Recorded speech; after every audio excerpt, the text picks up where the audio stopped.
नमस्कार दोस्तों, कैसे हैं आप लोग। दोस्तों, आज आपकी लाडली बहना कहानी खुद से किया हुआ वादा लेकर आई है।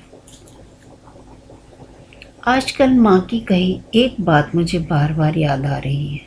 ईश्वर को कभी चैलेंज नहीं करना चाहिए, वो आपको तुरंत औकात दिखा देता है। आप जब भी कह बैठते हो चाहे दुनिया पलट जाए, मैं तो ऐसा कर नहीं सकता, बस ईश्वर इस बोल वचन को चुनौती के रूप में स्वीकार लेते हैं और फिर वे सारे आयोजन कर देते हैं जिस बीच आप ठीक वही कर बैठते हैं जो सपने में नहीं सोच सकते। जैसे इस समय मैं अपनी जॉगर्स पार्क फेसिंग बालकनी में अखबार पढ़ने के बहाने बैठा हुआ सामने जॉगिंग कर रही दिया को ताड़ रहा हूँ। अब आप ही बताइए, 48 साल का इंसान जिसकी सुगंधा जैसी सर्वगुण संपन्न पत्नी है, एक बालिग बेटी है, इसको ऐसा करते शोभा देता है भला। पर ये क्या कर रहा हूँ, सामने फैली हरियाली को अनदेखा कर चहचहाते पंछियों को छोड़ मेरी ढीठ नजरें बार बार दिया पर जाकर ठहर रही हैं। और जब ठहरती हैं तो भीतर अजीब सी शहरन होती है। यकीन नहीं होता ये मैं ही हूँ। पूरी जवानी गुजर गई, मजाल है जो सुगंधा के अलावा कहीं और नज़र उठाकर देखा हो। और जब हम उन दोस्तों को ऐसा करते देखता हूँ तो कितनी लानतें भेजता था। अब ये सब लानतें मुझ पर यू टर्न मार रही हैं, मेरे ही भीतर से। दिया हाल में ही मेरे ऑफिस में जूनियर इंजीनियर अपॉइंट हुई है। उम्र पता ही नहीं, मगर दिखने में 25-26 साल की लगती है। थोड़ी गदबदी सी पुरानी फिल्मों की नीतू सिंह जैसी, गोल चेहरा, गेहुआ रंग, बड़ी बड़ी आँखें जो उससे ज़्यादा बोलती हैं। पहले तो मैंने उसको नोटिस नहीं किया, मगर उससे पहले शर्मा जी के फेयरवेल पार्टी में बालों को स्ट्रेट कर फ्लोरल प्रिंट की साड़ी पहनकर आई थी तो कितनी अलग लग रही थी। उस पर माथे पर सजी बड़ी सी बिंदी और आँखों पर लगा चौड़ा आईलाइनर, उसे देख बिल्कुल 20 साल पहले वाली सुगंधा याद आ गई थी। तभी कुछ अटक गया था दिल में। पास से गुजरा तो उसकी महक ने देर तक पीछा किया। उसकी खिलखिलाहट भी हाथ थाम साथ चली गई। अजीब सी मदहोशी लेकर घर लौटा था उस रात। सुबह आँख खुली तो सुगंधा से नजरें नहीं मिला पाया।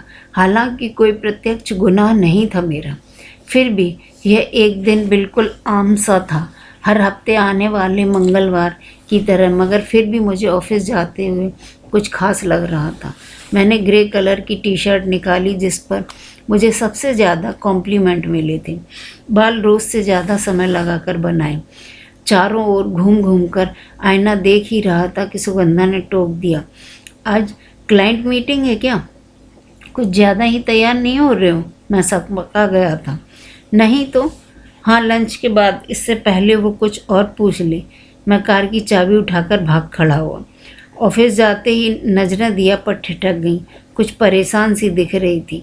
मुझसे रहा नहीं गया और वजह पूछ बैठा। Nice of you sir. बिना कहे ही सब समझ जाते हैं।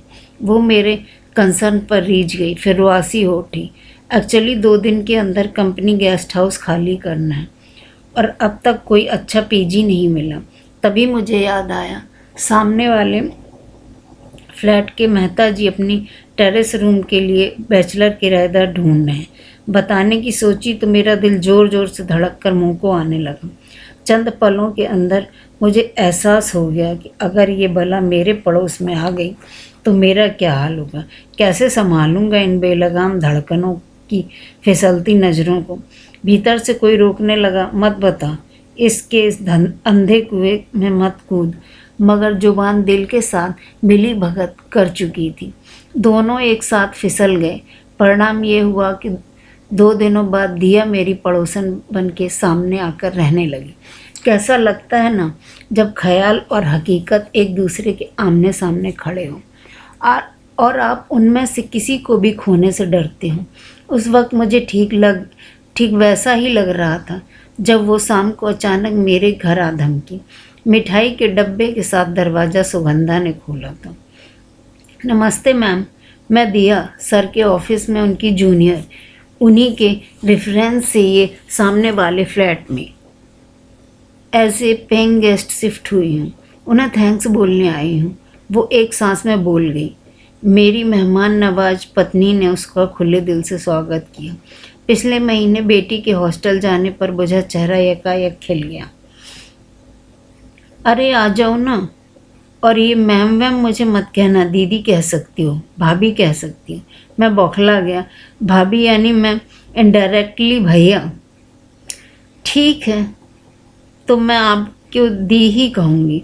वैसे भी आप देखने में मेरी बड़ी बहन जैसी लगती हैं। दिया ने चहकते हुए कहा। तो मुझे भी कुछ राहत मिली। वैसे इन्होंने बताया नहीं कभी। सुगंधा ने कहा तो मेरा गला सूखने लगा। दूसरों को भला करके भूल जाना, यही तो सर की खासियत है। यू नो दी, सर को ऑफिस में सब मानते हैं। इनके जैसा प्यारा और केयरिंग सेल्फलेस इंसान आज की दुनिया में मिलना मुश्किल है। He is truly inspiration. दिया ने मेरी तारीफ़ों के पुल बांध दिए और मेरी भोली पत्नी मुझ पर निहाल होती रही। सच कहूँ तो उस वक्त भीतर से बहुत छोटा महसूस कर रहा था। कुछ देर के लिए दिया रात को डिनर करके ही वापस गई और सुगंधा के चेहरे पर मुस्कुराहट छोड़ गई। कितना अच्छा लगा ना आज बड़े दिनों बाद किसी से इतनी खुलकर बात की है। वो टेबल समेटते हुए बोली तो मैंने बड़ी शालीनता से हूँ कहा।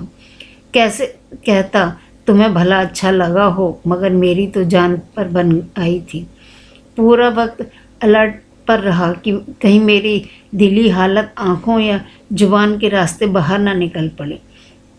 कितनी मुश्किल से उसने 2-4 बातें कर पाया। घर पर सब कैसे हैं, कौन कौन हैं, वगैरह वगैरह। कितना प्रयास करना पड़ रहा था वो सब बोलने में। और इस तरह की कोशिशें इंसान को थका देती हैं। मुझे भी थका रही थी। अब मेरी चिंता यह थी कि सुगंधा दिया से ज़्यादा मेलजोल ना गांठ बांध ले, वरना मेरे लिए विकट समस्या खड़ी हो जाएगी। सुनो, वो मेरी जूनियर है। मैं नहीं चाहता पर्सनल रिलेशन बनाकर वो ऑफिस में कुछ ज़्यादा एडवांटेज ले, इसलिए उससे थोड़ा दूर रहना। वैसे भी तुम्हारी आदत है बेटी की हम उम्र लड़की देखी नहीं कि बेटी बनाकर गले लगा लेती है। क्या कह रहे हो? वो बेटी कहाँ से हो गई? हमारी सोनू 18 की है और वो 34 की। मुझसे 10 साल ही तो छोटी है। 35 की है। मेरा मुंह खुला रह गया। मैं तो उस 24 की समझ गिल्ट के बोझ से दबा जा रहा था कि कैसे अपने से आधी उम्र की लड़की पर अटक गया हूँ। चलो आज कम से कम वो बोझ तो कम हुआ। मैंने गहरी सांस भरी और वहाँ से अपने कमरे में चला गया। 35 की है तो शादी क्यों नहीं की अब तक? दिखने में कितनी अट्रैक्टिव है, कितनी प्यारी। फिर भी उसी के बारे में सोचते सोचते कब आंख लगी पता ही नहीं चला। अगले दिन संडे था। खूब तान कर सोया और जब बाहर बालकनी में आकर खड़ा हुआ तो सामने जॉगिंग करती दिया नजर आई। बस तब से समझो यहीं बैठा था।